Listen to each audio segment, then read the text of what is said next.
خاموشی۔ نبی کریم صلی اللہ علیہ وسلم نے ارشاد فرمایا، کیا میں تمہیں دو ایسے عمل نہ بتاؤں جن کا بوجھ انسان پر بہت ہلکا لیکن میزان عمل میں بہت باری ہے؟ حضرت ابو ذر رضی اللہ عنہ نے عرض کیا کہ یا رسول اللہ صلی اللہ علیہ وسلم، ضرور بتائیے۔ آپ نے فرمایا، خوش اخلاقی اور کثرت سے خاموش رہنے کی پابندی کرو۔ 70 گنا زیادہ ثواب۔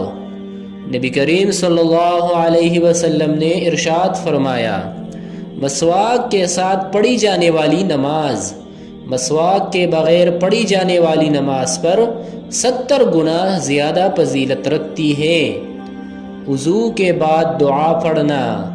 نبی کریم صلی اللہ علیہ وسلم نے ارشاد فرمایا کہ جو شخص اچھی طرح وضو کرے پھر یہ کلمات کہے، اشہد ان لا الہ الا اللہ وحدہ لا شریک لہ واشہد ان محمدا عبدہ ورسولہ، تو اس کے لیے جنت کے 8 دروازے کھول دیے جاتے ہیں کہ وہ ان میں سے جس سے چاہے داخل ہو جائے۔